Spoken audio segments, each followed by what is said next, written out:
Aujourd'hui, on va parler de la Nouvelle-Néerlande ou Nouvelle-Néderlande. Je fais un mixte entre le français et le néerlandais. C'est chiant à dire, mais en même temps, on peut pas non plus dire Nouvelle-Hollande parce que ça correspond, si je ne m'abuse, je crois, au territoire brésilien des Provinces-Unies. Donc, on est censé dire Néerlande ou Néderlande. C'est comme vous voulez. Et donc, du coup, je vais te laisser la parole, Mélissa, parce que tu nous as préparé un gros morceau sur le sujet, sous la surveillance, bien évidemment, de Cyril, oui, n'est-ce pas? Alors, je suis pas sûre d'avoir fait un gros sujet parce que c'est pas non plus mon domaine de compétence à la base. Hein. En tout cas, j'ai des souvenirs vagues de l'université sur les Pays-Bas à l'époque moderne, mais grosso modo, on m'a chargé de réaliser un épisode justement sur la Nouvelle-Néderlande. Et le fait étant, c'est que en me penchant sur le sujet, je me suis dit, mais en fait, mince, c'est quoi déjà? Pourquoi les Pays-Bas? Pourquoi ils sont constitués comme ça, etc., etc. Et donc, on revient forcément à faire un travail de contextualisation quand vous êtes un historien. Donc nous voilà, sachez que j'ai fait un plan en 3 parties. Voilà, c'est comme ça qu'on voit un peu la formation du genre quand même. J'ai fait un plan en 3 parties, grosso modo. La première partie, c'est les Provinces-Unies espagnoles qui deviennent en fait les Provinces-Unies d'aujourd'hui et pourquoi ça s'appelle comme ça. La deuxième partie, c'est de la Nouvelle-Amsterdam à New York, j'ai décidé en tout cas de centrer la chronique pas sur toute la Nouvelle-Néderlande, parce qu'en fait c'est très grand, c'est plein de colonies. J'ai décidé de centrer sur une colonie en particulier, qui est limite en fait la plus connue aujourd'hui, hein, celle qui a donné naissance à New York. Et le dernier, j'ai choisi de faire un truc sur l'héritage néerlandais aujourd'hui. Oh, trop bien, voilà. Super. Je me suis dit, en fait, il y a encore des trucs qui nous viennent de ces gens, et en fait, ça nous vient de ces gens. Alors, à savoir que la troisième partie, je l'ai décidé parce que j'ai mangé avec une collègue de boulot, et son chéri était néerlandais. D'un moment, on a discuté justement de l'héritage de son propre pays à travers le monde, et j'ai trouvé ça pertinent. T'as discuté avec cette personne, du coup, avec ce alors, il a discuté en anglais, j'ai compris ce qu'il a dit, moi je parlais en français, il comprenait ce que je disais, il répondait en anglais, c'était très rigolo. C'est ça qui est beau avec les langues. Qualité en une personne. Mais comment fais-tu? Ça m'a fait beaucoup rire. Alors du coup, sachez que Marc et Cyril sont en train techniquement de regarder une carte que j'ai choisie. J'ai pas choisi la plus lisible parce que j'ai voulu prendre une carte justement du 18e qui explique qu'est-ce que c'est que les Pays-Bas espagnols. Donc je vais revenir en termes juste de contextualisation sur ce que c'est que les Pays-Bas espagnols, parce que bizarrement on se dit mais attendez, Pays-Bas espagnols, Pays-Bas Espagne, c'est pas du tout le même endroit, non, quand même d'accord. C'est Pas du tout. Et donc vu que c'est pas au même endroit, mais moi je me dis mais en fait pourquoi est-ce que les Pays-Bas appartenaient à la couronne d'Espagne? Et donc je suis allée chercher parce que je ne savais pas. Et il semblerait que c'est à cause de Charles Quint. Voilà, tout part de Charles Quint. Et oui. Donc, Charles Quint. Qui sont les aïeux de Charles Quint? Revenons à la préhistoire. Exactement, revenons à la préhistoire. Alors, Charles Quint, c'est le fils de Jeanne la Folle, c'est l'héritière des rois catholiques d'Espagne, et son père, c'est Philippe le Beau, et lui, il est l'héritier de l'Empire germanique. Et donc, ils ont eu un enfant qui va donc cumuler les deux héritages. Et on va avancer un petit peu dans le temps, et il se trouve que Charles Quint, bien entendu, il a eu un fils. Et ce fils, je crois qu'il est très fameux, il s'appelle Philippe II. C'est Philippe, ouais. Ouais, c'est bon. La Grande Armada. Et Philippe II, lui, il a reçu les territoires de son père, parce que son père va abdiquer de mémoire, et vu qu'il va abdiquer, il va récupérer l'Espagne et les Provinces-Unies. Et les Provinces-Unies de l'époque, en fait, c'est pas juste la Hollande et l'Utrecht, que vous connaissez, c'est près de 17 provinces, et c'est ce qu'on va regarder sur la carte. Okay. Il y a les Provinces-Unies que nous on connaît, qui sont tout en haut de la carte, direction le nord, et toute là, vous allez voir, il y a une petite ligne un petit peu rouge, voilà. Ça va être tout ce qui est, ce qu'on appelle les Flandres en fait aujourd'hui, donc avec un bout de Belgique, etc. Voilà, avec un bout du Luxembourg également. Donc en fait, les Provinces-Unies espagnoles sous Philippe II, c'est ça, c'est un ensemble de 17 provinces comtés qui sont cumulées et Pays-Bas espagnols parce que ça appartient encore à l'Espagne. Ok. Grosso modo, c'est ça. Alors, les Provinces-Unies, ils ont un problème, parce que les Provinces-Unies espagnoles ont un petit souci, c'est que Philippe II, il est un petit peu moins sympa que son papa, et Philippe II, lui, il ne parle pas un péco de néerlandais, il est pas du tout polyglotte comme son père, et surtout, lui, il a été élevé en Espagne, il ne parle presque que l'espagnol, et surtout, en Espagne, ils sont catholiques, et lui, c'est un très fervent catholique, et quand on pense aux Provinces-Unies, on fait pas catholique du tout. Il était bouddhiste. Charles Quint, ça avait parlé plusieurs langues. Charles Quint était polyglotte, je sais pas exactement toutes les langues qu'il parlait, mais je sais qu'il parlait l'allemand, il parlait le néerlandais, en tout cas à l'époque. Ouais, parce qu'il est vraiment autricho-espagnol. Ouais, c'est ça. Et je crois même qu'il parlait, je sais pas s'il parlait, là je voudrais pas dire rien, mais ça se trouve, je me demande s'il parlait pas aussi le français. Bah, probablement la plupart des gens. Il a conversé avec François Ier, donc voilà, c'est un roi qui était très polyglotte du fait que, de toute façon, sa famille et puis son éducation de base. Ouais. Donc ils ont un souci, Eux, ils sont catholiques. Là-bas, au niveau des Provinces-Unies, ils sont plutôt pas catholiques. On est plutôt des protestants, tout à fait. Alors, ça, c'est pour grosso modo, pour grossir le trait, mais on est quand même bien d'accord que il y a une partie, en fait, qui est protestante dans les Provinces-Unies espagnoles et une partie qui est plutôt catholique. Et au bout d'un moment, il va y avoir d'autres problèmes. Donc, il y a des problèmes de conflits religieux, bien entendu. Et il y a des problèmes de pression fiscale. Ça nous rappelle le contexte dans lequel on vit actuellement. C'est très rigolo. Les rois catholiques espagnols, s'ils veulent absolument garder la main mise sur les Provinces-Unies espagnoles, c'est parce que là-bas, c'est un territoire qui est très riche, en fait. Donc, du coup, ils prélèvent énormément de taxes, énormément d'impôts. J'essaie de trouver des chiffres pour vous montrer un peu le truc. Sous Charles Quint, il y a près d'un tiers des revenus annuels sous le règne de Charles Quint qui viennent, en fait, de Provinces-Unies. Ok. C'est une région qui est super dense aussi en termes de population. Et à l'époque, on est dans les années 1550, je te trouve un chiffre. Il y a près de 50% des gens qui habitent en ville. Ok. Des années 1550. C'est énorme, alors qu'à l'époque, c'est très urbanisé, c'est très urbanisé. Ouais. Et c'est des gens qui vont avoir pas mal de fortune aussi. C'est des endroits où on fait fortune dans la métallurgie, dans le luxe, dans la draperie. Donc on est vraiment sur ça, c'est le protestantisme. Et puis c'est dans les tulipes, le fameux problème des tulipes qu'ils ont eu justement. Et grosso modo, alors j'ai pas voulu non plus trop parler très précisément dans le conflit, parce que le conflit entre les Provinces-Unies espagnoles et l'Espagne va durer plusieurs années, ça va être très compliqué, il y a plein de conflits d'intérêts dans les intérêts, c'est une guerre bien entendu, hein. Mais grosso modo, je vous ai trouvé des dates. Alors, à partir des années 1581, pour les grands fans d'histoire, on va avoir l'acte de La Haye qui, grosso modo, acte par écrit le fait que les Provinces-Unies veulent se désolidariser de la couronne d'Espagne pour tout ce qu'on vient de citer, les conflits religieux, la pression fiscale, et grosso modo c'est près de 80 ans en fait de guerre plus ou moins constante, de conflits qui vont se ranimer, repartir, et on va dans les années 1648 quand on fait l'histoire moderne, c'est très connu, et ça va être le traité de Münster où l'Espagne va reconnaître officiellement l'indépendance de ce qui est aujourd'hui les Provinces-Unies que nous on connaît. Donc les Provinces-Unies que nous on connaît, c'est notamment la Hollande, la Zélande, l'Utrecht, Geld, et c'est là que mon néerlandais va un petit peu vous outrer, parce que je sais pas comment ça se prononce, Overijssel, Frise et Groningue. Je l'aurais pas dit comme ça, mais... Groningue à la fin? Ouais, Groningue. Je sais pas comment, moi j'ai fait la prononciation à la française, on est bien d'accord, hein, s'il y a des néerlandais parmi vous, des néerlandophones, ne me tuez pas. Ah oui, Groningue, ouais. Putain, j'arrive pas à te lire. J'ai une écriture de médecin, c'est terrible. Oui, c'est ça. Les Pays-Bas, à partir de là, enfin, même entre 1680 et 1648, ça va être un pays qui va se développer de plus en plus en fait, économiquement, notamment grâce aux ports, tu parlais d'Anvers, c'est ça, c'est en fait les ports des Pays-Bas sont super cotés, et c'est ça qui va faire que je vais essayer de vous montrer. Au niveau de la carte, t'as un port qui va être par là, et qu'en fait ce port qui est par là, c'est la porte d'entrée entre l'Atlantique, la mer Noire, et en fait toutes les denrées passent par là. Et surtout toutes les denrées elles vont passer par là pour repartir dans la mer. Okay. Et toutes les denrées qui arrivent sur le territoire, c'est les mecs qui les... Oui, voilà, c'est un peu comme aujourd'hui avec les ports qui... Exactement. Et c'est pour ça qu'en fait c'est un pays qui est super riche, c'est parce que du coup ils récupèrent les taxes, tout passe par eux, donc c'est complètement logique que c'est un pays qui fait fortune. Et peut-être que vous connaissez que techniquement au XVIIe siècle, ce qui nous intéresse nous, on appelle ça le siècle d'or hollandais. Okay. Je sais pas si c'est un truc qui vous parlait, mais moi je me souviens en que... tant qu'expert, oui. Mais c'est vrai que tu t'es né à Amsterdam, on le rappelle, oui. Dans les tulipes. Au XVIIe siècle d'ailleurs.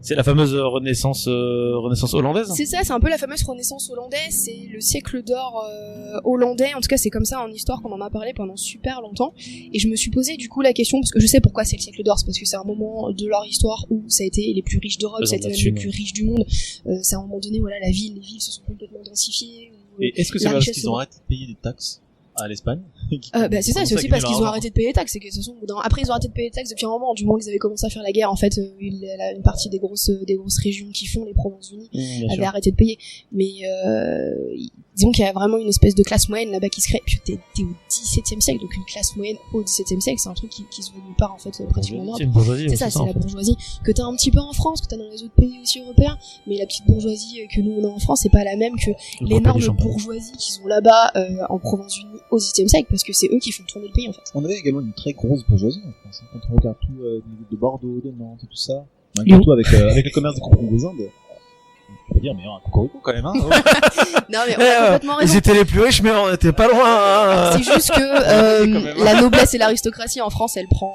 C'est pour ça qu'on a une révolution, c'est pour que la ça. bourgeoisie. Alors puisse que prendre en le fait, aux Provinces-Unies, avec les traités, etc., eux, ils ont encore une aristocratie. Mais vu qu'en fait, ils ont plus droit, et ben, tu peux plus faire de l'anoblissement. Donc en fait, les nobles, petit à petit, ils vont faire des mariages avec les bourgeois, et donc la noblesse, en fait, elle se dilue au milieu de la bourgeoisie.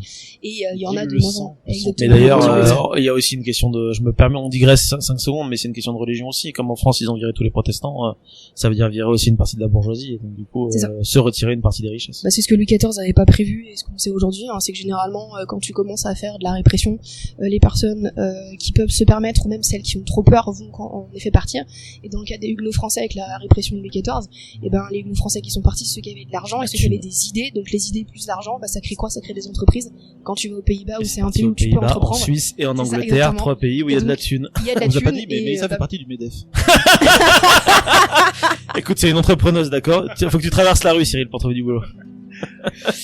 Ben Arnaud l'attend dans sa voiture, là, juste après. Oh l'enfer, tuez-moi, hein. Tuez-moi, hein.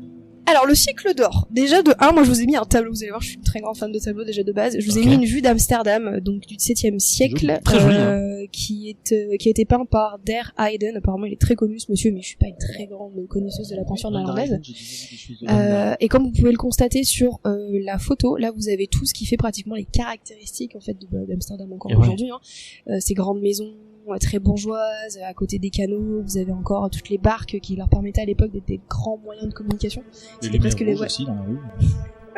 En même temps, je lui ai dit de faire des blagues de temps en Ouais, temps, c'est c'est ma faute. Tu lui as dit, c'est pas grave, c'est pas grave, Si t'en as marre, la journée, on les voit les sniper, donc Moi, je me suis posé la question, comme tout historien de formation, d'où venait le mot siècle d'or. Est-ce que c'était les Néerlandais de l'époque qui s'étaient autoproclamés avec ce mot dans les archives, ce qui est très pertinent de se poser comme question. Bien sûr. Et il faut dire que ça n'existe pas. Le mot siècle d'or au XVIIe siècle n'existe pas, il ne ressort pas dans les archives, ce n'est pas du tout écrit, noté par les contemporains. C'est un mot qui apparaît, à votre avis, au 19e siècle. C'est ce que j'allais dire, Voilà. c'est Le 19e siècle, bien entendu. Comme à chaque fois. C'est un mot qui paraît a posteriori et qui va apparaître dans les textes officiels, qui sont donc pas utilisés par les contemporains. Et ça va apparaître au 19e siècle, parce qu'au 19e siècle, il y a cette je recherche la grandeur de mon pays. Ouais. Voilà, c'est le 19e siècle, hein, vous le savez bien. Et aujourd'hui, parce que je suis allée me renseigner, faut savoir quand même que le siècle néerlandais, le siècle d'or, comme on l'appelle, c'est un siècle d'or pour qui? Pour les Néerlandais, ouais, mais les Néerlandais, ils ont fait leur fortune à cause de qui et par rapport à quoi? Et quand tu vas lire leur histoire officielle, aujourd'hui, il y a beaucoup de gens qui se posent des questions. Et l'État néerlandais a décidé qu'on ne pouvait plus dire, en tout cas dans leur pays, le siècle d'or. Ils préfèrent, eux, qu'on dise l'ère néerlandaise ou l'ère hollandaise. Parce que pour eux, le mot siècle d'or, ça invisibilise toutes les maltraitances et les violences, en fait, et le fait que leur richesse venait de l'oppression des populations. Et ça, c'était super intéressant, parce que ils préfèrent dire ère hollandaise, c'est une vraie remise en cause, et c'est aussi un vrai truc de se dire, mais ouais, c'est ça, c'est siècle d'or pour qui? Parce qu'en fait, les Amérindiens, c'était pas leur siècle d'or à eux, hein. Le 7e siècle, le siècle d'or, ça existe pas pour eux. Donc c'est, voilà. Mais l'ère néerlandaise, qui se compare à une ère, quand même, c'est waouh. L'ère Ça hollandaise. reste, il y a quand même des grosses chevilles toujours, mais on a retiré le côté doré, tu vois. Bah, en même pas temps, l'ère de Louis XIV, au c'est- XVIIe siècle, On a c'est l'ère le des pays Lumières, le plus riche. Donc à un moment donné, Le siècle des Lumières, tu vois. Donc, même nous, on n'a pas mis l'ère, alors que pourtant, on avait des dorures, quoi. Je veux dire. je suis allée voir sur leur site, ils préfèrent dire en tout cas ère hollandaise. Donc voilà, je trouvais que c'était déjà assez intéressant de l'évoquer parce que C'est assez intéressant d'essayer de se remettre en cause en question. Vraiment, ils expliquent que leur richesse vient de l'esclavage, ça vient de la violence coloniale, ça vient de l'exploitation, ça vient de l'oppression de nombreuses populations. Donc voilà, c'est quand même super. Il y a une volonté du pays lui-même d'essayer de pas glorifier quelque chose qui en soi est pas super, quoi. Alors, grosso modo, c'est quoi qui a fait ce siècle, en fait, néerlandais, cette ère hollandaise, on en a parlé un tout petit peu, mais je vous ai fait des petits points. Alors, il y a une économie qui est complètement florissante, ils ont une expansion culturelle qui est complètement impressionnante et qui se voit notamment grâce aux peintures. Okay. Vous allez avoir une expansion territoriale aussi, il y a recensé dans les archives pas moins de 500 riches marchands, c'est plutôt délirant le truc. Tu vas avoir des peintres qui vont peindre énormément, genre pas moins de 1500 tableaux dans leur quotidien de peintre sur une carrière, c'est quand même Et d'ailleurs, complètement la gigantesque. Renaissance, elle atteint quand, la Hollande? Parce que c'est pas les mêmes dates que pour l'Italie. Alors c'est pas exactement les mêmes dates, ouais, C'est pas après vers cette époque-là. c'est un chouille plus tardif, mais le fait étant, de ce que j'ai lu, il y a aussi quoi qui se passe, c'est pas t'as la Renaissance italienne et la Renaissance flamande et néerlandaise, c'est quand même des renaissances qui vont se collisionner parce que Oui. du Nord, sud, etc. Parce que l'Italie étant le voyage à faire à l'époque pour pouvoir se cultiver.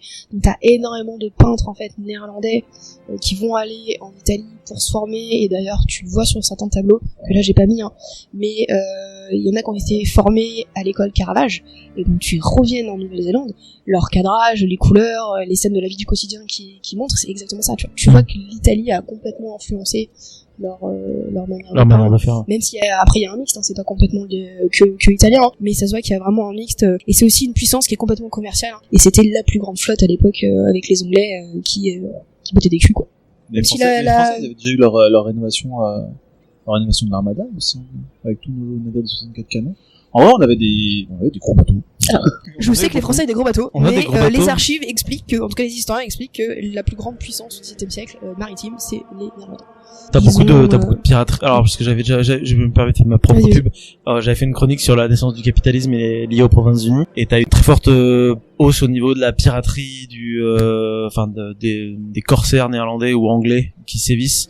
Donc t'as une bonne partie de la flotte qui est pas forcément une flotte qui est officielle, entre guillemets, mais beaucoup de marins et de marchands qui bossent pour les Provinces-Unies et qui, justement, vont participer à la destruction progressivement de l'armée et de l'économie espagnole. À ce moment-là, la France ayant aussi, je pense, je m'y connais moins, en train de monter sa propre flotte, mais le duel dans l'Atlantique et pour ce qui est des colonies, elle se fait plutôt Provinces-Unies et Angleterre, donc protestants, contre catholiques.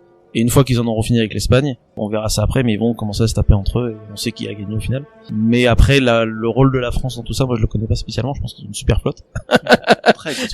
Très avec des gros canons. Mais en tout cas, il y a beaucoup de travail de sap d'économie via de la piraterie, essentiellement. Oui, parce que je sais qu'il y avait des témoignages de pays asiatiques où ils disaient que leur plus grande crainte, leur plus grand adversaire, c'était la France, même dans le Pacifique. Ok. Alors que pourtant, les Provinces-Unies ont plein de territoires dans le Pacifique, notamment les Philippines qui leur appartiennent. Mais c'est parce que c'est beaucoup, pour les Provinces-Unies, si je ne m'abuse, c'est beaucoup aussi une question de... c'est le capitalisme poussé à l'extrême, où si t'as pas une armée néerlandaise, t'as des corporations ou des compagnies privées, et du coup avec des armées privées, tu vois. Donc tu vas pas avoir à un moment donné l'armée néerlandaise qui va intervenir avec sa flotte, qui va avoir l'armée des compagnies des Indes orientales ou occidentales, mais qui se diffèrent de la compagnie de Struckmuch ou de machin. Donc c'est vraiment l'entrepreneuriat en fait qui prime, même en termes de flotte. Les Néerlandais, ils ont pas cette velléité de faire des colonies en fait à la base. Les pays européens comme les Anglais par exemple, les Français, eux ils veulent faire des colonies parce qu'ils veulent s'implanter. Ils ont vraiment cette notion de je veux créer des nouvelles villes. Les Néerlandais, eux, leur expansion territoriale, c'est plutôt une expansion en termes de comptoir. Eux, ils pensent vraiment à la colonie comme des comptoirs, c'est vraiment plutôt économique quoi. Donc c'est super intéressant et ça fait partie, à l'époque, au XVIIe siècle, hein, c'est le seul pays que les Japonais ont autorisé à commercer avec eux. Juste ça, c'est quand même dingue. Ils vont avoir des liens commerciaux avec la Chine, avec l'Inde, avec l'Amérique. Ils vont pouvoir aller récupérer les richesses qui sont la soie, qui sont les épices, qui sont à l'époque qui est extrêmement demandée. Donc on est vraiment sur un pays, et ce que tu disais Marc, qui a une logique en fait qui est très commerciale. C'est une logique qui est très actuelle en fait, ça qui est hyper intéressant. Complètement. De toute façon, en plus, généralement, quand on parle un peu des Provinces-Unies aujourd'hui, ce qui ressort, c'est la bourse. C'est le pays où on a inventé le capitalisme moderne, c'est le pays où on a créé les premières actions, les premiers tickets en bourse. Enfin voilà, t'es vraiment sur le XVIIe siècle, naissance du capitalisme moderne, même si on sait très bien que ça existait avant, même à l'époque médiévale. Mais ils ont inventé ce que nous on connaît comme étant le capitalisme aujourd'hui, quoi, au XXIe siècle. Alors, je vous ai présenté toujours, regarde, des peintures, encore des peintures, toujours des peintures, vous allez m'adorer. Waouh. Je vous ai trouvé des peintures de la place du Dam à Amsterdam. Donc la place du Dam, c'est un peu la place du marché grosso modo. Okay. Et là t'es face à un bâtiment qu'on voit bien sur les deux peintures, c'est l'hôtel de ville. Donc c'est un nouvel hôtel de ville qui a été refait parce que le premier, celui de l'époque médiévale, il a été détruit suite à un incendie. Et il faut savoir que les Néerlandais du XVIIe siècle sont extrêmement fiers de leur hôtel de ville. Donc ça se voit sur leur peinture, ils le peignent quand même vraiment pas mal. Et surtout, ce qui est intéressant, c'est ce qu'il y a à l'intérieur, pour vous dire un petit peu le melon quand même de ces gens, quoi, qui se passe, même s'ils ont pas appelé ça le siècle d'or au XVIIe siècle, ils ont quand même un petit melon. J'ai trouvé ça quand tu rentres dans l'hôtel de ville, qui est aujourd'hui le Palais Royal, qui est visitable. Et quand tu vas rentrer dans une salle qui s'appelle le Burgensaal, c'est la grande salle des citoyens. Vous pouvez voir qu'au sol, t'as un dallage de marbre blanc et noir. Et les dallages de marbre blanc et noir, ça fait MapMonde. Et en fait, les Néerlandais de l'époque, quand ils rentraient dans la salle des citoyens, qui était pour tout le monde, même si t'étais pas forcément citoyen, tu pouvais y rentrer, il y avait pas de souci. Ils marchaient littéralement sur le monde. C'est une certaine classe, hein. C'est J'allais dire, clairement c'est un peu classe, classe, hein.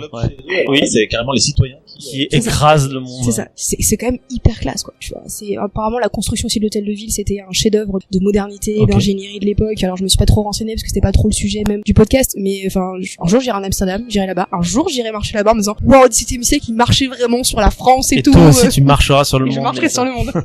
Et pour vous montrer aussi le développement économique qui va donc passer par le développement urbain de la ville d'Amsterdam, j'ai trouvé des cartes.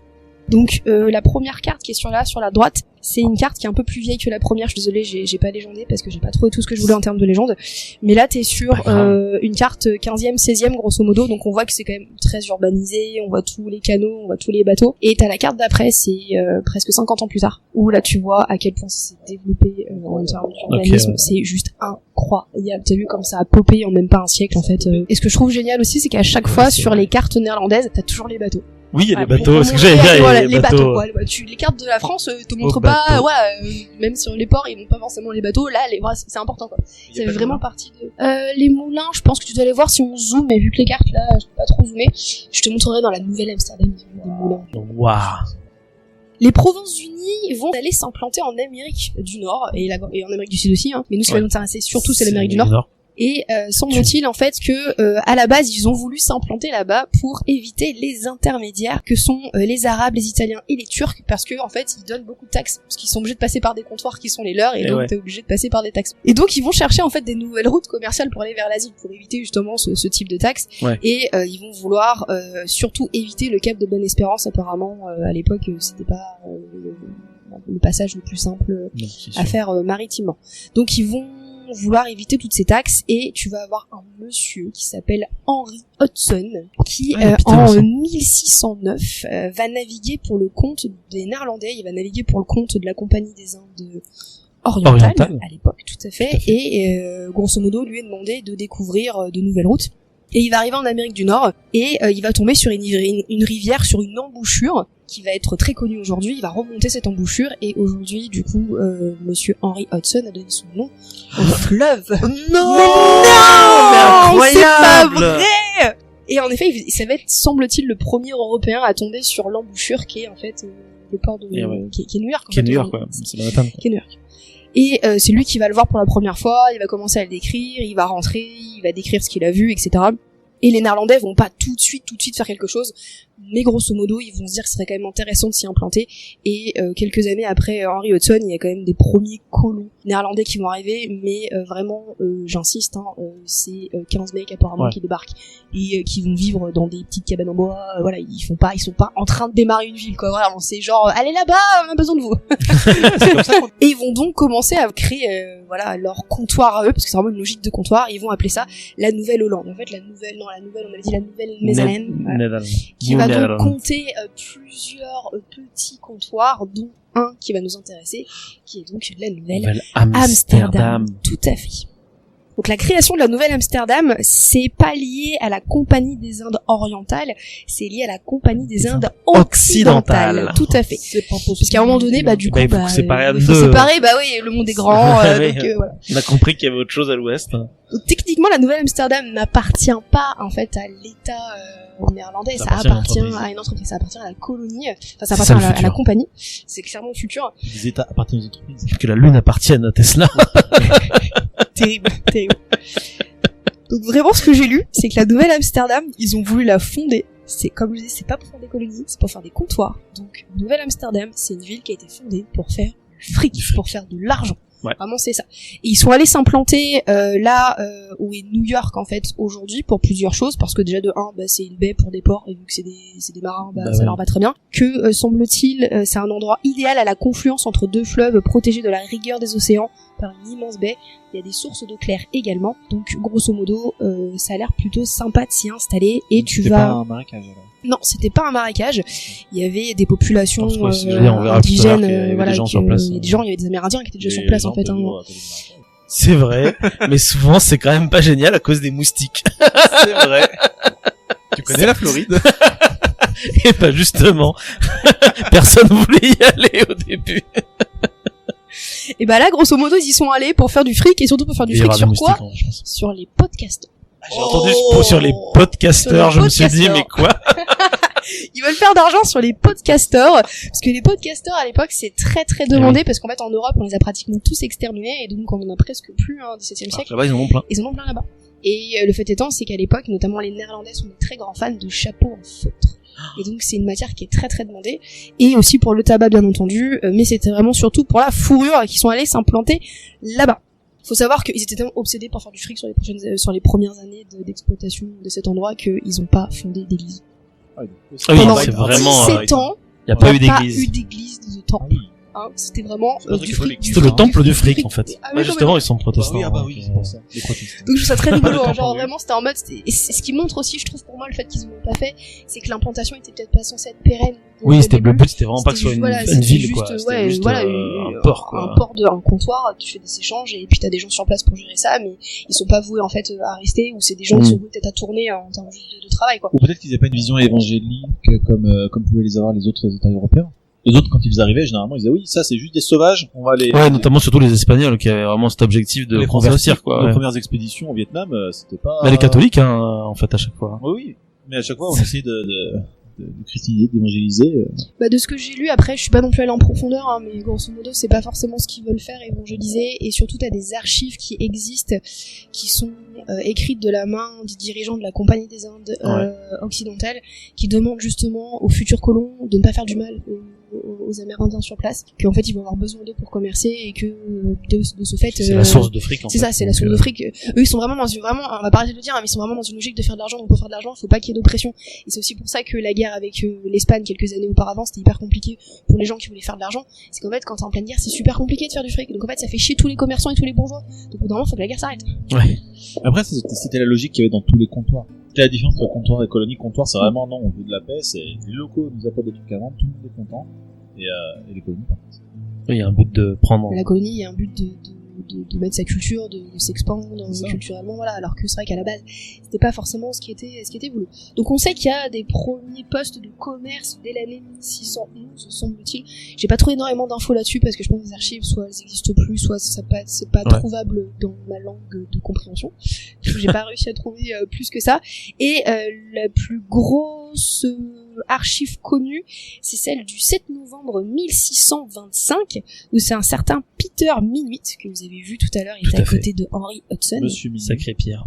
Semble-t-il que c'est lui qui va échanger pour la première fois la terre qui est aujourd'hui New York Tout à fait, ouais. aux Amérindiens. Donc, grosso modo, de ce qu'on en sait aujourd'hui, Peter Minuit, il aurait donné 60 florins aux Amérindiens du coin pour pouvoir exploiter la terre qui est aujourd'hui New York. Donc j'essaie de chercher l'archive de ce que ça venait, et regardez, je l'ai. Et tu l'as là, je trouvé, l'ai mais c'est trouvé. incroyable. Donc elle écrit en néerlandais, Trop alors, forte. bien entendu, parce que voilà. Bah oui. Hein, mais grosso modo c'est la lettre, alors c'est pas Peter Minuit qui envoie la lettre, hein, c'est une lettre qui a été écrite par un dignitaire de la compagnie à un autre dignitaire de la compagnie, et qui explique qu'en effet Peter Minuit il a réussi à s'accaparer les terres pour 60 florins. C'est juste que là pareil, les historiens ils sont pas complètement sûrs, est-ce que c'est 60 florins en pièces? Probablement pas, parce que sinon ça n'a pas de sens pour les Amérindiens. Oui, c'est un Le- équivalent en c'est florin. un équivalent en florin, donc ils ont dû échanger ça avec je sais pas moi, des bijoux, des peaux, ce genre de choses, Gun. des armes très probablement. C'est des futurs américains.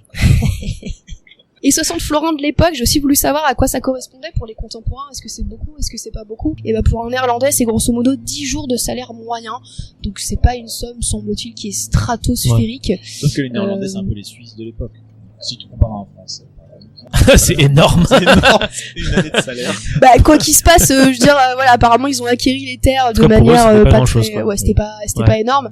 Et c'est là que aussi l'histoire aujourd'hui essaye d'être nuancée, c'est que en effet les Néerlandais ont acheté la terre d'un point de vue européen, parce que nous on a une convention sociétale Où tu achètes un où t'achètes territoire. un territoire, une fois que tu l'as acheté, il est à toi.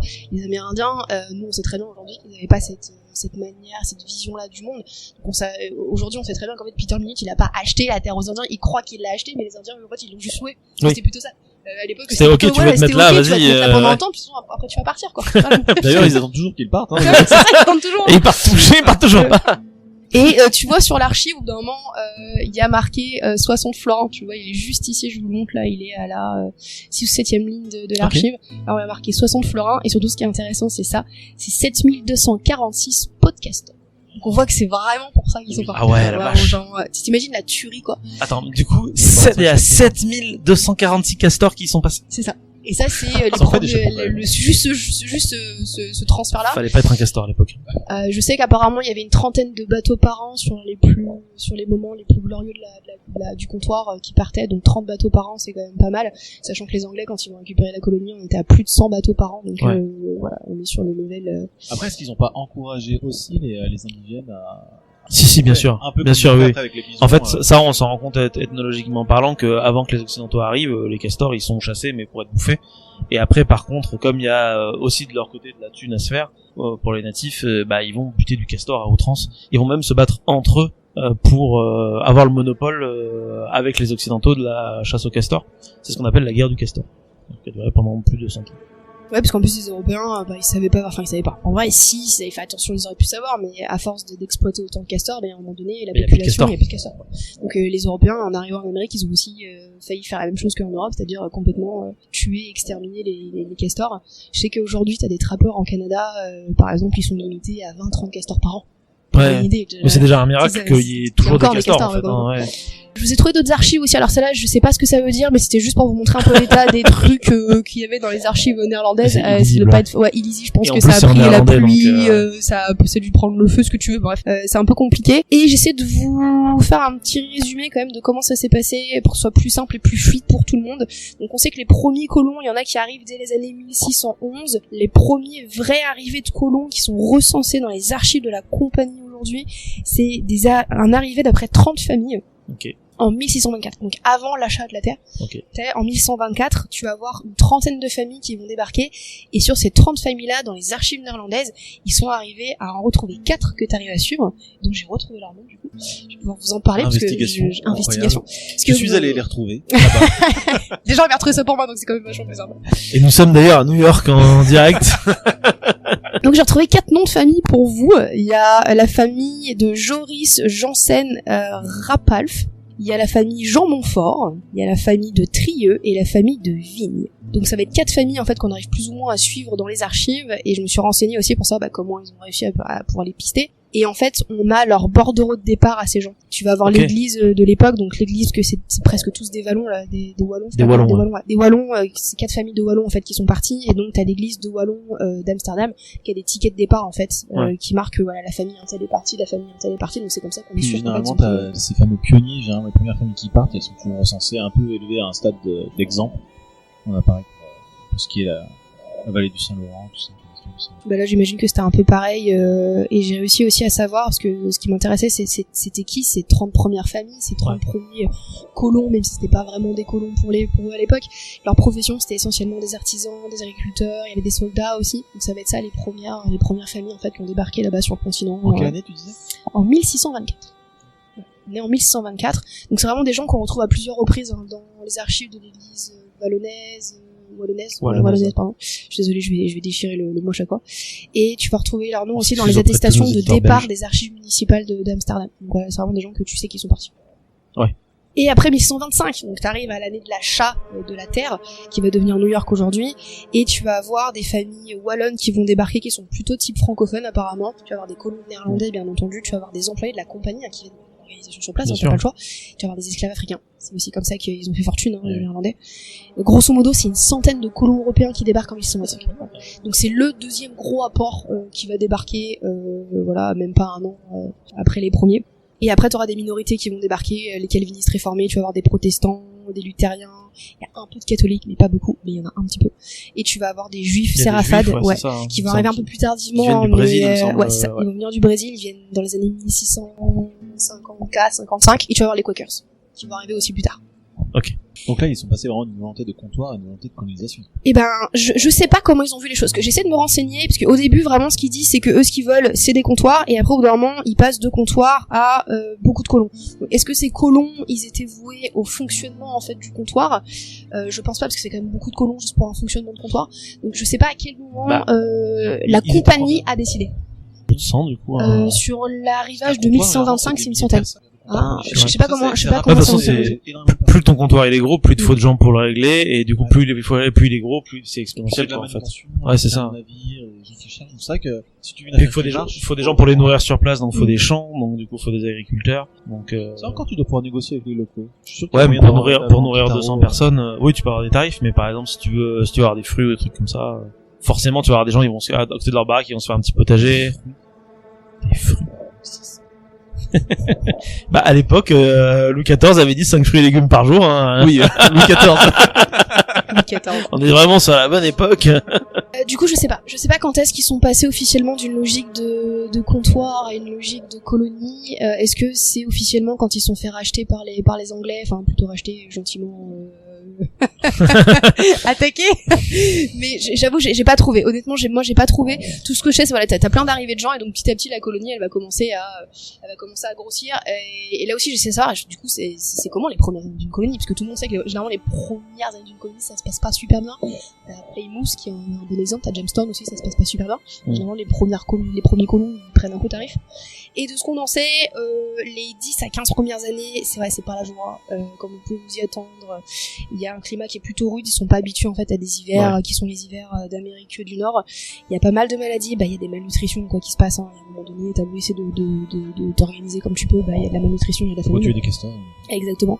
Il y a un manque de ressources, il y a de l'isolement. Il disait aussi qu'il y a beaucoup d'isolement parce qu'en fait, ces gens, même s'ils savent qu'ils partent, entre savoir que tu pars, que t'es parti, t'es vraiment arrivé là-bas, et qu'en fait t'es quand même très très loin des gens que tu connais, de ta culture, de ta famille, de la société dans laquelle t'es né, ça crée un isolement qui doit être psychologiquement Et comme tu disais, il y avait facile. beaucoup de villes là-bas, de villes très peuplées. Et là, c'est ça.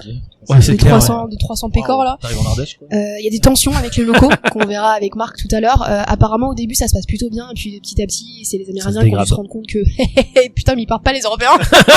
Putain merde les Blancs partent pas. Donc du coup ouais, ça a dû être tendu un petit peu. J'ai trouvé des stats au niveau du taux de mortalité. On est sur près de 20 à 30% des enfants des colons qui vont mourir sur les premières années. Donc c'est quand même ouais c'est pas simple. Dans les archives aussi. Beaucoup en réalité. Ils sont pas nombreux hein. Ils sont quand même 300 personnes, ouais, mais tu vois. en pourcentage par rapport à ce qui se faisait en Europe, je suis pas sûr que ce soit... J'avoue que j'ai pas comparé, mais c'est vrai que si Au c'était des prorata du enfants, nombre de ouais, personnes, c'est au prorata du nombre de personnes, donc je pense quand même que ça devait si faire pas mal de... Si t'es que 130 et que t'as un tiers de tes gosses qui crèvent, ouais. T'as des archives qui recensent d'ailleurs les morts un petit peu. Alors ils sont pas super précis, hein, mais ça dit il y a une archive de 1600 et quelques, 1600. J'ai plus la date exacte, mais bon, au XVIIe siècle, bien entendu. Il y a marqué plusieurs de nos compagnons ont succombé à la maladie et au froid cet hiver. La colonie est affaiblie et a grand besoin de renforts et de vivres. Donc ça, c'est une lettre qui a été envoyée aux dirigeants de la compagnie pour essayer de leur faire comprendre que la situation est probablement un chouï critique, en effet. Et à ça va s'ajouter toutes les petites archives aujourd'hui qu'ils ont encore la compagnie sur les décrets qui ont été réalisés sur place sur la colonie, sur les réglementations. Donc t'as des décrets qui sont géniaux, moi je trouve ça beaucoup trop rigolo. T'as des ordonnances contre le fait de boire durant les services religieux, pour donner l'idée à mon avis du fait qu'il devait être légèrement alcoolique. Ordonnance de la réglementation de la construction dans la Nouvelle-Amsterdam. Ordonnance de la réglementation des tavernes. Ordonnance contre les chiens et les cochons en ville. Ordonnance pour une meilleure prévention des feux à la Nouvelle-Amsterdam. Donc t'en as comme ça genre cramé, avec des cochons qui avait dans le village. Exactement. Il y a son cochon mieux Il y en là. a, je sais pas combien des ordonnances comme ça, mais j'en ai trié quelques-unes, je trouvais ça très très rigolo. Donc semble-t-il que les premières années, beaucoup d'ivrognes, de gens alcooliques, beaucoup de tavernes, plus que d'églises du coup. Parce que les gens avaient besoin de... Est-ce que tout le monde est un ivrogne? À l'époque, on Qu'est-ce commençait que à boire un peu dedans quand t'étais Qu'est-ce que c'est être un ivrogne à l'époque moderne? T'imagines, à l'époque moderne, si on te prend pour un ivrogne, c'est que vraiment... C'est ça, c'est que un vraiment... ivrogne. Voilà. C'est que je pense que tu c'est vois... le pire ivrogne faire une pourrais avoir ordonnance aujourd'hui, contre quoi. le fait de boire dans les services religieux, je pense que ça se faisait quand même quoi qu'il se passe en Europe, mais si t'es obligé de foutre une ordonnance, c'est que c'est vraiment le dawa. Donc nous on sait qu'en effet la colonie c'est le dawa, c'est le bordel, c'est le désordre constant. Donc les premiers gouverneurs de cette colonie en fait ils galèrent à essayer d'y mettre de l'ordre. Du coup c'est une petite ville commerciale qui est fondée, elle va s'agrandir petit à petit, et de ce qu'on en sait, et c'est ce que vous avez devant les yeux les garçons, je vous ai trouvé la seule vue dispo de la Nouvelle-Amsterdam qui a été peinte à l'époque. J'adore le style. Entre 1650 et 1654, c'est fait à l'aquarelle et à la plume. C'est la seule vue d'époque qui nous est parvenue de la colonie de la Nouvelle-Amsterdam. Ça a changé depuis. Ça a complètement changé. Et t'as un gros pont là. T'as ton petit moulin. Regarde, il est là. T'as ton petit moulin. regarde, il est là. Vas-y, son Ah, pétrole j'ai un toi peu, aussi. putain. Non, Il y a non. tout dans ce Il film. est là, le pont, regarde. On le voit. Spider-Man, il est où? Et donc, grâce à cette petite vue, on arrive à voir tous les trois que les premières maisons qui sont construites, elles sont faites en bois. C'est des petites maisons en fait qui ressemblent très clairement à ce que t'as de l'autre côté de l'océan. Ouais. C'est ça. C'est vraiment la nouvelle Amsterdam, comme Amsterdam de l'autre côté de l'océan. Donc c'est comme ça C'est qu'on dommage qu'il y ait un va. historien, mais ça- Ouais, il restait un autre. J'imagine qu'il y a des historiens que j'ai écoutés, ils disaient qu'il y en avait probablement d'autres qui ont existé. C'est juste que soit ils ont été perdus, soit on les a pas encore retrouvés. Ouais. Sachant que ça là, elle a été retrouvée il y a pas longtemps. Regarde, 1991. Sinon, on n'avait pas de vue. Et je suis allée me renseigner parce que je me suis dit, ce truc, on me disait quelque chose que j'avais déjà vu à l'école. Et en fait, moi, ce que j'avais vu, c'était ça. Oh. Et ça, c'est toutes les vues postérieures qui ont été rééditées. Réédité, ouais, ok. Tu sais, toutes les vues qu'on a, je sais pas, repeintes, réancrées. Et on voit à chaque fois qu'il y a plein de petites choses qui ont changé. Là, tu vois, t'as des suréléments que t'avais pas là. Oui. Là, t'as des ajouts de villes qu'il y avait pas là.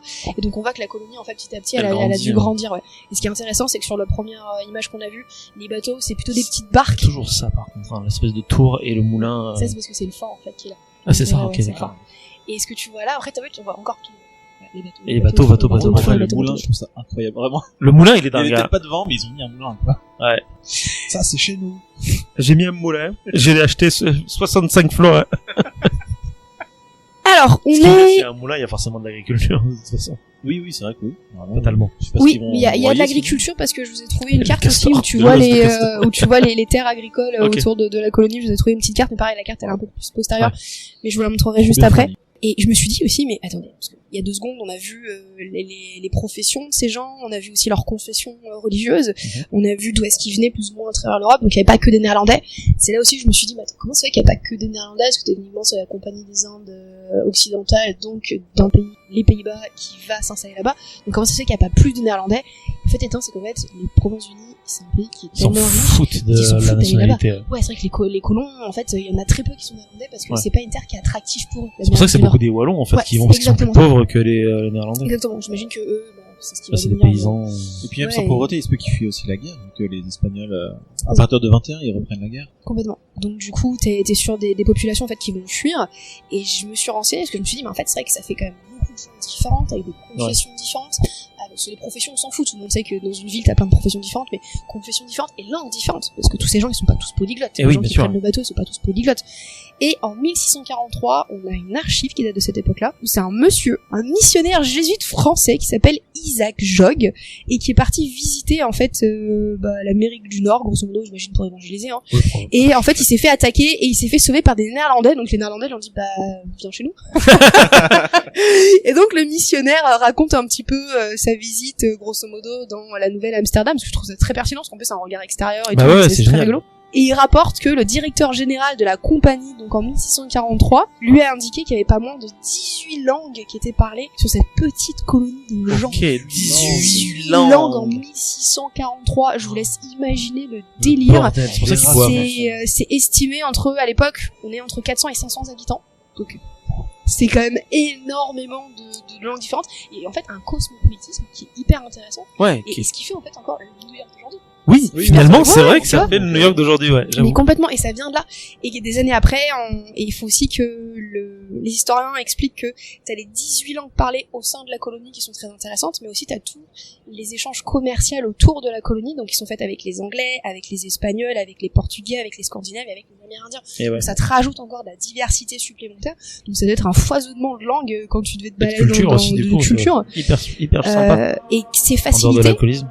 C'est facilité parce que je me suis dit, 18, plein de langues qui sont parlées, c'est trop cool, mais pour les confessions religieuses, c'est très bien que l'Europe de l'époque, c'est le bordel, on n'est pas dans la tolérance, mais les Provinces-Unies, eux, ils sont clairement là-dedans, en fait. Ils sont dans une tolérance religieuse qui fait qu'à la Nouvelle-Amsterdam, ça passe, c'est ok. Donc tu peux être juif, Ouais, protestant, complètement, voilà. Il y a catholique, une c'est tolérance pas grave, quoi. religieuse avec une liberté qui a été instaurée, la liberté civile. Vraiment ce truc de tu peux faire un peu ce que tu veux, quoi. Donc c'est super intéressant et c'est pour ça que ça fonctionne, je pense, aussi chez eux. C'est parce qu'il y a cette tolérance-là qui fait que, Ouais. ils se sentent pas un peu brimés, j'imagine. Oui, puisque au sommet, au final, c'est l'argent. C'est ça, Religion au sommet, numéro c'est un, l'argent, Oui, c'est le fric, C'est ça, quoi. c'est le fric. Tous ceux Et- qui négocient sont mes amis. C'est un peu ça. C'est vrai. Et on sait qu'en l'année 1554, apparemment, il y a plus de minorités dans la colonie de la Nouvelle-Amsterdam que de Néerlandais. Donc à partir des années 1654, les Néerlandais deviennent minoritaires dans leur propre Dans leur propre colonie colonie, slash entre comptoir. guillemets, ouais. Ok. Ouais. Je trouve ça super intéressant. C'est pas le grand remplacement. Ça. Non, mais c'est en vrai, c'est vrai que c'est hyper intéressant parce que Moi, comme je c'est un trouve lieu ça de très fric, tout le monde vient pour le fric en fait. C'est ça, tout le monde vient pour le fric. Comme dans Et la vraie New York arrive d'aujourd'hui, en fait. ce moment. Je voulais vous montrer les fameuses Ah cartes. oui, voilà. c'est le fort là, ça. Et oui, là on voit super bien le fort. Donc t'as le fort, t'as le moulin, et t'as toutes les petites maisons qui ont été construites. Et t'as le fameux Putain, c'est mur gros ici. quand même, hein. Première construction des colons qui sont arrivés, c'était vraiment en fait de faire la première ville de Ouais, c'était ça en fait. Les C'était un comptoirs, de fort. toute façon, c'est toujours Ouais, des forts c'est à ça. la base. C'était un fort et du coup les gens ils vivaient dans le fort parce qu'au début c'était pas nombreux puis après petit à petit ils ont réussi à. Et je trouve ça vachement à- grand quand même en vrai. C'est hein. vachement Franchement. grand, ouais. Donc là. Et il y a quand même toujours le petit port. Donc ça c'est une carte de 1660, ce qui est pas mal hein, parce que du coup elle est relativement vieille, c'est vraiment dans le siècle qui nous intéresse, c'est pas une carte postérieure. Et je vous ai zoomé où on voit vraiment les petits quartiers et pareil, on voit bien toutes les petites maisons, vous avez vu ça fait le toit pointu, il J'aime beaucoup. y a les petits J'adore ce il y a style. les petits jardins et tout. Tu vois les églises aussi, et là. tu vois les églises. On Tu vois, dirait clairement une carte de GDR, c'est pour ça que j'aime bien. moi j'aime bien parce que tu vois les petits jardins à la française un peu, tu vois, avec les petites fontaines Mais ouais. et tout. Vraiment genre dans les années 1960 il s'est fait chier le cartographe, vraiment il a fait Putain, en il y a détail des et petits tout. canaux et tout, vraiment, ouais, en fait, c'est vraiment la C'est- nouvelle ouais, Amsterdam. ouais, c'est vraiment ça, c'est vraiment Les ça, mecs, ils ont genre. fait comme chez eux. Exactement, ils ont fait comme chez eux. Moi, je Et trouve là, ça un petit fantastique. géranium. Les Indiens à qui ils ont acheté la terre, donc c'est des Indiens Lenape. C'est une ethnie apparemment, voilà, c'est une grande famille. Et donc cette grande famille des Indiens Lenape, ils ont acheté la terre aux Manahates, qui eux appelaient là où il y a New York aujourd'hui, ils appelaient ça Manhattan, qui a donné l'île de Manhattan. J'ai dû super mal le prononcer, ne m'en voulez pas s'il vous plaît. Mais grosso modo, Je dans pense que la malheureusement, langue nos auditeurs indigène, Manhattan n'existent plus. dans la langue indigène, les colons de l'époque racontent que ça voulait dire l'île aux nombreuses collines. Oh. Donc en fait, New C'est York plutôt des n'était collines. absolument pas plat. Moi, je me suis dit pareil, je suis comment ça, me dit pour nombreuses collines. Je me suis dit, mais New York c'est... Les Anglais sont arrivés, ils ont fait non. On a les Pays-Bas, c'est pas pour rien, merde. Donc ça voulait dire Je l'île aux nombreuses déteste les collines. collines. Donc je le redis, ça s'appelait, pour les Indiens de l'époque, c'était Manhattan. Donc, vraiment, c'est Manhattan Donc, qui sont... Manhattan, c'est un nom indien. C'est ça. Tout à c'est fait. complètement dérivé. Comme les trois quarts des trucs géographiques aux États-Unis, à chaque fois, c'est le nom des personnes qui vivent sur place. Delaware. Delaware, c'était... Ouais, c'est les Delaware tout le temps. Par contre, c'est souvent le nom des ennemis du peuple sur place. Bah, c'est que généralement, quand t'arrives pour poutrer une culture, t'es pote avec l'ennemi de la culture, qui du coup va te dire, bah eux c'est les connards. Donc du coup, tu vas dire, ok, bah c'est les connards, sauf que je dis dans la langue d'origine. Donc du coup, c'est le nom qui reste après derrière. Je vous donnerai 2-3 exemples au cours de ma chronique. Mais voilà. Par exemple, si je me souviens bien, les Algonquins, ça veut dire les mangeurs d'écorce en iroquois. Ou alors c'est l'inverse. Ou alors iroquois, ça veut dire mangeurs d'écorce en algonquin, je ne sais plus. Et mangeur d'écorce, c'est une insulte. Dans un autre monde, du coup, il y aurait les voleurs de poules comme insulte. Bah, c'est comme si tu, mettons, je sais pas, t'as un voisin que t'appelles le bouffeur de racines de radis. Et un jour, tu dis, ah mec, lui, c'est le bouffeur de racines de radis, sauf que le mec, il parle pas ta langue. Bah, du coup, tu vas l'appeler comme ça. Mais les La- Français, ils ont la- fait la pareil racine de avec radis, c'est pas les Amérindiens Oui, tout le monde au fait Québec, ça, parce que ouais. C'est ce que je il y a disais, une population, Iroquois, les Algonquins. Hurons par exemple, les Hurons c'est pas comme ça qu'ils s'appelaient, c'est les Français qui les ont appelés des Hurons parce qu'apparemment ils C'est les ressemblaient Iroquois qui les appelaient, ils avaient, je crois que ça ressemblait à des cochons, à des phacochères pour eux, enfin il y avait un truc en termes d'ethnie, et du coup les J'ai vu la Français ils ont phacochère dit, avec une crête, ils ont dit ah bah tiens eux c'est des Hurons, et donc du coup aujourd'hui on a gardé le nom Huron pour ces populations locales là qui en fait elles-mêmes ne s'appellent pas comme ça. Non. Je vous ai trouvé, alors c'est des cartes qui sont, alors celle-là elle est hyper tardive, hein. On est sur une carte de 1942, ok, mais qui s'est inspirée des cartes qu'on a vues juste avant, et ce que moi j'ai trouvé hyper stylé, et je voulais vous montrer, c'est que j'ai dit, Central Park ou quoi, qui est au milieu? il y a pas encore Central Park, désolé. Ça Mais y ce que j'ai ressemble en ce que j'ai vrai. trouvé intéressant, c'est que le gars des années 42, il a réussi à retrouver, semble-t-il, les noms des gens où, qui Ah oui, habitaient les vive. terres. Et là, il y a une taverne. Ouais. Voilà. Et donc, il y a des fois, t'as vu, il met des flèches avec la date. Donc, à chaque fois, je serais bien allé un peu plus loin, mais au bout d'un trop moment, bien, c'est un Oui, non, podcast, c'est un voilà. gouffre sinon, sans fond. Mais Après, tu fais une thèse j'aurais sur voulu le savoir, Amsterdam. j'aurais voulu savoir où est-ce qu'il avait trouvé le nom de tous ces gens et qu'il avait su que le mètre carré appartenait à telle personne, tu vois. Mais là, du En coup, vrai, dans t'as les tout le impôts, nom de je tous pense, les hein. gens. Ouais, il y a moins de Probablement, dans les ouais. impôts. Et donc, au début, ce que tu vois vraiment, moi, j'ai checké toute la carte, hein, j'ai eu le temps de regarder. La plupart des noms, c'est tous des noms néerlandais. C'est Encore vraiment une des carte de noms JDR. j'avoue. néerlandais à fond. Et encore des bateaux! Encore un bateau, ouais. J'adore, il y a toujours des bateaux. Et on va arriver à l'année qui va être fatidique pour les Néerlandais. Les Anglais. Alors, on est en 1664. Et la colonie se porte pas trop mal. Ils ont un gouverneur, bon, qui a essayé de faire essayer de tirer la vis sur la tolérance religieuse. Et puis les colons ils ont fait hop hop hop C'est hop kiff, hop. c'est ça. On est dans les 1664 et tu vas voir l'arrivée des Anglais qui va mettre en fait un terme à la colonie de la Nouvelle-Amsterdam. Et le gouverneur de l'époque, faut savoir qu'en fait les Anglais ils arrivent avec leurs bateaux et leurs canons et grosso modo ils font bah voilà soit vous rendez soit on canarde. Et de ce qu'on en sait, le gouverneur de l'époque lui voulait se battre. Et il a reçu une pétition qui a été retrouvée dans les archives de citoyens du coup de la Nouvelle-Amsterdam qui a dit alors on va se rendre parce que grosso modo en fait ils ont peur des incendies, ils ont peur des pillages. Pour les affaires c'est mieux encore. Toujours ils une ont question peur pour les incendies, pour le pillage, pour tout ce qui s'ensuit en fait derrière. Et donc le gouverneur, de par la pression citoyenne finalement, même si le monde n'existe pas au XVIIe siècle, va céder. Et donc le 8 septembre 1664, la Nouvelle-Amsterdam n'existe plus. La Nouvelle-Amsterdam appartient aux Anglais. Même si c'était battu, ils auraient perdu. C'est ça. Ils étaient littéralement entre deux feux parce qu'au sud t'as la Virginie et au nord t'as la Nouvelle-Angleterre. Donc quoi qu'il arrive, t'es coincé quoi. Je me suis demandé en fait pourquoi est-ce que les Anglais viennent faire chier les Néerlandais au bout de au moins presque 40 décennies où ils sont tout seuls tranquillou sur leur petit bout de de Manhattan. Sur leur petite colline. Et en fait bah quand tu regardes les cartes de l'époque, même encore aujourd'hui les cartes je parlais bref hein, c'est super intéressant, c'est qu'en fait les Néerlandais ils ont leur comptoir qui est au milieu ouais. de tous les Anglais, bah oui. Et donc les Anglais ils ont fait nous fait chier cette colonie là, mais attendez, puis on peut plus parce que du coup ils peuvent pas se relier entre eux. Donc, du coup c'est relou.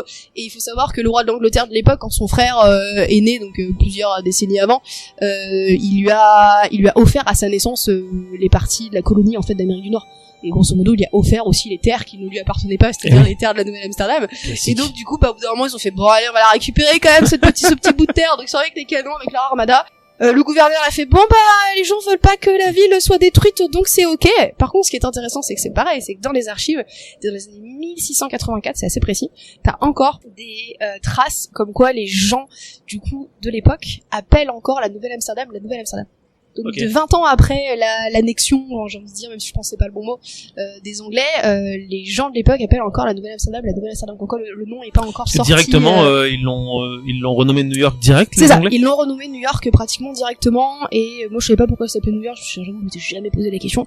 Et en fait la ville de New York, elle s'appelle New York parce que le frère du roi de l'époque, il s'appelle le duc de York. Donc du coup, ben pour référence à lui, au fait qu'en plus les terres lui appartiennent, ils ont appelé la ville Nouvelle-Amsterdam. C'est marrant parce que t'as l'impression qu'il y a des villes qui renomment et d'autres pas du tout. Genre par exemple Nouvelle-Orléans, ça aurait pu changer de nom. C'est pas ça, les Espagnols et tout.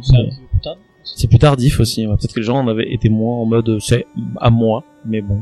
Je vous ai refait une petite chronologie, comme ça on se perd pas. Donc, chronologie de l'île de Manhattan au XVIIe siècle. Vous avez vu, avec des polices, des couleurs différentes et exact. tout. Donc, 1609, t'as Hudson qui va être le premier Européen à découvrir l'île. Ouais. 1611, tu vas avoir l'implantation du premier comptoir. Dans les années 1624, tu vas avoir les 30 premières familles qu'on a discutées qui vont arriver. Okay. Un an plus tard, donc en 1625, t'as une centaine de colons qui va arriver, qui va faire que la colonie va s'agrandir. Et 1626, l'achat officiel, je mets des guillemets, de la terre par Peter Minute de l'île de Manhattan. Voilà. Okay. Ça s'est passé. Là, c'est très éphémère, c'est une boutique éphémère. Ouais, c'est vraiment une boutique éphémère, ouais, c'est pas été, ça va pas durer longtemps. J'en profite parce que je revois le nom de Peter Minuit. Si chez vous voulez avoir la suite des aventures de Peter Minuit, il vous reste plus qu'à écouter le podcast sur la Nouvelle-Suède, puisque Peter va se barrer là-bas pour fonder une autre colonie. Voilà. Et vous verrez la fin tragique de ce personnage très intéressant.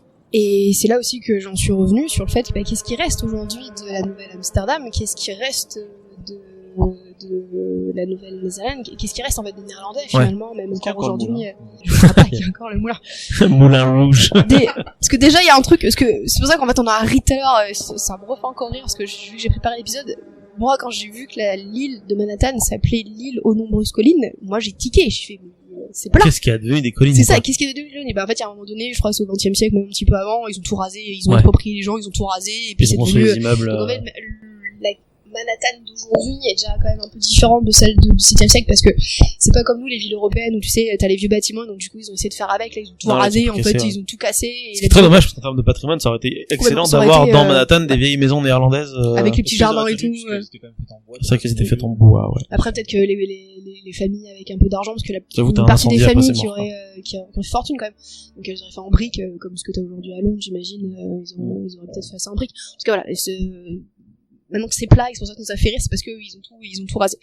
Alors, qu'est-ce qui reste en termes de nom de New York, enfin de la Nouvelle-Amsterdam aujourd'hui? Donc vous savez que New York c'est 5 arrondissements, parce que j'ai fait les petites cartes. Donc il y a le Bronx, il y a le Queens, il y a Brooklyn, il y a Staten Island, et du coup il y a Manhattan. C'est tout ça qui forme en fait la ville de New York aujourd'hui. Et en fait Brooklyn, ça vient de Broekelen, c'était un village en Utrecht. Ok. Voilà, donc ça vient encore des Pays-Bas. Le Bronx, ça vient d'un mec qui s'appelle Jonas Bronk, qui était le premier Européen à s'installer dans cette région. Ok. C'est le mec, il arrive, il a fait c'est chez moi, C'est je ça. m'appelle Bronx. Exactement ça. Et 4 siècles plus tard, les gens ils sont du Bronx. C'est ça, quoi. C'est exactement. génial. C'est bon qu'avec apostrophe S, quoi. Exactement, Ouais. exactement. Staten Island aujourd'hui, c'est Staten Island. Donc je vous ai mis les mots là sur le. Ouais. C'est la version en fait C'est la version néerlandaise, ça a pas changé de complètement, nom. hein. Donc Manhattan, c'est Manhattan, ça vient de là. Ouais. Tu vas avoir Harlem, mais ça vient de Harlem, c'est pareil, c'est une ville aux Pays-Bas, hein, elle s'appelle Ok. comme ça. Coney Island, c'est Coney C'est Coney Island, Island. donc c'est pareil, c'est pareil. néerlandais. Et Broadway, et ça c'est super stylé. Ouais. Broadway, ça vient de il y a un bout de la rue en fait à l'époque, donc de la Nouvelle-Amsterdam, qui s'appelait Breadway, voilà, rue du pain, Du pain. Ok. qui est devenue Bread. C'était là où il y a Ouais. le moulin, là. C'est Probablement. possible que c'est moulin. Et c'est pour ça qu'on peut revenir sur la carte que j'ai mis un petit peu avant. Et en fait, apparemment, Brodo aujourd'hui c'est tout ça, semble-t-il. Mais à l'époque, à Nouvelle-Néderlande, c'était The Heerstraat. Donc c'était grosso modo la rue principale. Et c'était au bout de la Heerstraat que t'avais justement C'était Breadway. là où il y avait le moulin en plus. Ouais, je Et pense que c'était là où il y pour avait ça, le moulin, ouais. Je pense que c'était pour ça, hein. C'était Putain, la rue c'est principale génial. qui devait, Tout- je suis pas sûre à 100%, hein, mais à mon avis, ça devait être complètement ça. Puisqu'on en est sur les trucs. Et la rue, j'imagine, la plus connue aujourd'hui de New York, allez-y, je vous écoute les garçons. Main Street. Wall Street. Wall Street, ok. Mais c'est parce que j'ai Et vu tes notes. ouais, bah désolé, Marc. Parce que vraiment, sinon j'aurais dit, je sais pas. Et bah Wall Street, ça vient de Wall Street. Wall Street. Voilà, et Ok. parce que ça veut dire la, La rue du mur, en mur, fait, ouais. c'est ça, c'est la rue du Donc mur. c'est en Et bord de en fait, rempart, celle non? qui est juste là, Ouais, c'est voilà, ça, celle c'est qui est au bord du mur. Ah, donc elle est perpendiculaire à Ouais. Bordeaux. C'est ça, exactement. Donc c'est voilà, en termes de noms, t'as encore d'autres choses, rue hein, du mur et la j'imagine, rue hein, du qui pain. sont héritières des Néerlandais, mais ça fait partie des. Oui. En français, partie c'est des- mieux. Donc Ok, voilà. trop bien. On a pas mal de noms de rues en fait aujourd'hui qui sont complètement juste anglicisés, j'imagine. un Oui, c'est petit ça, peu, en fait, mais ouais. C'était tu peux te des dire noms. que t'as tiré ça de je vous jure, j'ai galéré à trouver les cartes. Vraiment, on te croit. Et du coup, héritière aussi sur autre chose, parce que moi je suis allée plus loin que simplement la Nouvelle-Amsterdam. Donc dans le monde, t'as pas mal de choses encore aujourd'hui qui sont peut-être sans qu'on sache héritières de cette ère hollandaise, de cette ère Ok. néerlandaise. Vous avez vu, vous avez des petites images sous Bah les oui. yeux. Donc vous On peut avez s'empêcher de voir la laitière. une vieille madame qui est en train de lire, Ouais. fait partie des scènes de genre qui sont plébiscitées à fond dans ces années-là. Et tu vas avoir, je sais pas si vous aviez ça, moi chez ma grand-mère, elle avait ça. T'avais ça? Elle T'avais avait la la dame en licence, jaune ouais. qui lit? C'est Fragonard, et c'est complètement hérité, donc Fragonard c'est du 8e siècle. Ok. C'est presque un siècle après les scènes de genre néerlandaises du 16e siècle. Donc Ok. déjà de 1 au 18e siècle, t'as une influence qui est énorme encore sur la peinture. Et t'as vu en effet qu'il y avait la laitière Mais de ouais. Vermeer qui a donné le de l'entreprise, enfin de la marque. La marque. Ouais, voilà. Nestlé, il a une marque qui s'appelle La Laitière, c'est parce que c'est complètement hérité du super tableau de Vermeer qui est supra méga connu. Et là, t'as le repas de noces de Bruegel l'Ancien, Qui est repris dans la série qui chez est les repris Belges. dans la série chez les Belges. Ouais. Donc t'as vraiment des influences qui C'est sont rigolo, en ça. termes d'image Ouais. qui sont quand même hyper présentes. Et c'est pour ça que je voulais pas vous montrer juste voilà en mode la peinture du 18e siècle, elle est héritière des néerlandaises. Mais non, mais t'as vraiment encore aujourd'hui dans notre manière de faire les BD, le cinoche, les pubs qui sont encore complètement présentes. Et je suis allée aussi. Alors le cinoche c'était plus compliqué à trouver parce que moi je suis pas. Enfin, je suis un peu cinéphile, Marc le sait, je regarde vrai. pas mal de cinéma, mais quand j'ai essayé de savoir l'influence néerlandaise, donc en termes de culture sur le cinéma, j'ai pas eu moi de films qui sont venus en tête, j'ai pas eu de cette Non, c'est vrai que. j'ai pas eu de trucs, voilà. Donc je me suis dit c'est peut-être plus facile à trouver en termes de photos, de photographe. Et quand tu vois ça, en fait, et que tu connais la peinture néerlandaise du 6e siècle, les peintures d'intérieur en fait des scènes de genre, et ben c'est typiquement ça. Des gens en intérieur qui sont en train de réaliser des trucs. Ok. Et là, ça c'est un photographe, c'est Gludson Gregory qui a fait ça. Et vraiment, quand tu connais la peinture néerlandaise, qu'on verra juste après, justement, je pense que ça va un peu plus vous parler. Je vous en ai mis plusieurs. T'as vraiment des femmes seules aussi en intérieur. Tu vois, ça rappelle, je sais pas si vous connaissez, il y a des peintures comme ça de Vermeer où t'as des femmes seules en fait en contemplation. Des fois elles sont juste en train de dormir. T'étais vraiment là-dessus. Ok. Waouh. Et t'as ça là aussi. Donc j'imagine qu'il y a encore plein d'autres choses qui sont héritières du néerlandais. Probablement, et mais... la dernière chose que moi je vous rajouterais, c'est Ouais. la langue en fait, parce qu'il y a aussi la langue, parce que les néerlandais, il y a pas que en fait aux Pays-Bas qu'on parle le néerlandais. J'ai réussi à savoir que grosso modo, semble-t-il qu'aujourd'hui dans le monde, il y a à peu près 25 millions de personnes qui parlent le néerlandais. Tout à fait. Tu vas avoir du côté de la Belgique flamande, tu vas avoir du côté du Luxembourg. Alors, du côté du Cap, c'est pas vraiment le néerlandais. Vous savez que la langue là-bas, c'est exactement. Donc c'est un mixte en fait, mais on peut dire quand même qu'il y a une partie qui est liée. C'est de l'Afrikaners. Tu vas avoir au Suriname, au Curaçao, à Aruba, à Saint-Martin, et donc tout ça, ça a fait que grosso modo, t'as encore pas mal de parties du monde qui parlent complètement en fait encore le néerlandais aujourd'hui. Donc c'est en effet une population qui, sur à peine un siècle de richesse, de rayonnement incroyable, pèse encore en fait un peu dans la game aujourd'hui. Mais dès qu'on a de l'argent, Pèse dans la game. c'est fou. Ah si, on peut faire une dernière conclusion Vas-y. sur le fait que moi, en préparant l'épisode, je me suis vraiment rendu compte, et on en a parlé un tout petit peu tout à l'heure, du cosmopolitisme en fait de la ville qui était la Nouvelle Amsterdam de l'époque, qui aujourd'hui est encore complètement fait partie de la culture new-yorkaise. Quand on pense aux grandes immigrations du 19e siècle, les immigrés, quand ils arrivent en Amérique du Nord, ils arrivent par le port de New York Et en ouais. fait. Et les premières choses qu'ils voient, c'est une ville complètement urbaine, une ville avec des milliers de gens qui parlent plein de langues différentes. Et les historiens que j'ai écoutés, ils disaient ce qui est super intéressant, c'est que les immigrés, quand ils arrivent en fait à New York au 19e siècle, eux ils pensent que toute l'Amérique est comme ça. Alors qu'en fait c'est juste New York. C'est juste New York. Ouais. C'est juste New York parce que son histoire est liée au cosmopolitisme. Ouais. Et donc ça c'est Depuis le super début, c'est fascinant comme ça, en fait. depuis le début, c'est comme ça. Ouais, c'est vrai que j'avoue, ça c'est incroyable. Parce que ça rappelle finalement un peu tout le discours qu'on a aujourd'hui sur le fait que les immigrés machin, mais c'est eux qui pour le coup à New York qui ont créé New York, ont créé le truc, ont créé New York d'aujourd'hui, et ça vient de quelque part de pourquoi New York est aussi cosmopolite aujourd'hui, ça me va. Ok. Je trouve ça fascinant. C'est fascinant. L'ensemble de ton intervention était vraiment fascinante, mais ça, merci. J'ai essayé d'être clair. Merci beaucoup. Ouais, Et t'as très vu très ça bien Ouais. documenté. Franchement, Est-ce qu'on voit les formations d'historiens ou pas? Bien scolaire. bien évidemment. Est-ce que tes élèves feraient mieux? Oui, évidemment. Ah, évidemment. Pas déconner.